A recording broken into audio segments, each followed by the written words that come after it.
Bonjour. Faire du ménage régulier à sa boîte de messagerie est une bonne habitude. Elle vous permet d'avoir une boîte moins encombrée et vous concentrer sur les messages importants. Organiser sa boîte de messagerie est équivalent à se débarrasser des emails inutiles, archiver les emails dont on n'a plus besoin, transférer ceux qui ne nous concernent pas et dégager de la vue ceux qui ne sont pas prioritaires. Sur cette vidéo, je vous donnerai une des astuces les plus importantes pour faire du ménage rapide à votre boîte de messagerie. Les filtres et les libellés. Elle vous permet d'automatiser le filtrage des emails reçus suivant un ou plusieurs critères et y appliquer des actions telles que l'archivage, la suppression, etc. Allons voir un exemple. Pour mon compte Google, j'ai une adresse principale qui affiche mon nom et d'autres adresses secondaires par fonction. Une de mes adresses secondaires, c'est stage@eduxol.ma, à travers laquelle je reçois les demandes de stage. Moi, je ne veux pas afficher ces demandes de stage, je ne veux pas qu'elles s'affichent sur ma boîte de messagerie. C'est pour ça que je vais créer un filtre qui fait en sorte à ce que les demandes envoyées à cette adresse soient filtrées à la source et soient archivées et stockées dans un dossier bien spécifique. Quand j'ai besoin de chercher ou bien de recruter de nouveaux stagiaires, là j'irai chercher dans ce dossier. Donc allons voir comment il faut faire. Donc pour créer un filtre, je clique sur cette petite icône ici, dans la zone de recherche. Ensuite, on spécifie le critère de recherche. Donc le critère, ça peut être soit l'adresse de l'expéditeur, soit l'adresse d'envoi, soit l'objet, soit quelques mots qui sont contenus dans l'email.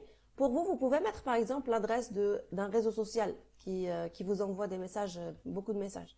Vous pouvez mettre l'adresse mail de votre banque par exemple, d'un magazine, d'une newsletter à laquelle vous vous êtes inscrit. Donc pour moi, je vais mettre l'adresse mail, mon adresse mail secondaire. Donc c'est stage@eduxol.ma. Donc, je dis à Gmail, tous les emails qui sont envoyés à cette adresse, il faut les filtrer. Donc, je clique sur créer un filtre.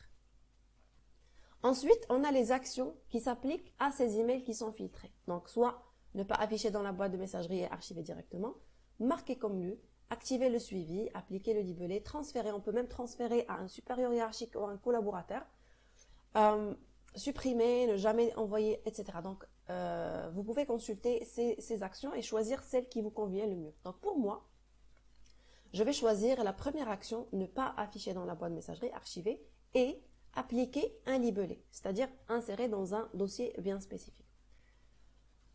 Donc, quand je clique sur appliquer le libellé, il faut soit sélectionner le libellé si vous en avez, sinon, donc vous créez un nouveau. Donc, je clique sur nouveau libellé et je vais mettre demande de stage.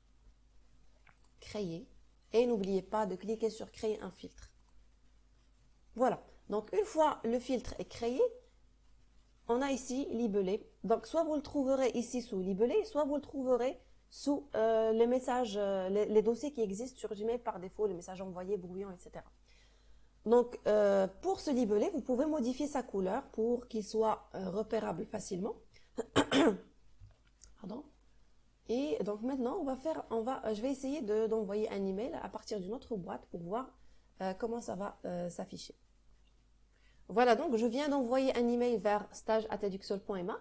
Donc comme vous pouvez le constater, je n'ai rien sur mon boîte de messagerie. Par contre, ici sur le libellé ou bien le dossier, j'ai le numéro 1 qui affiche qu'il y a un email que je viens de recevoir. Donc quand je clique, je trouverai une demande de stage. Voilà. Pour plus d'astuces sur l'utilisation des outils Google, suivez-nous. Au revoir.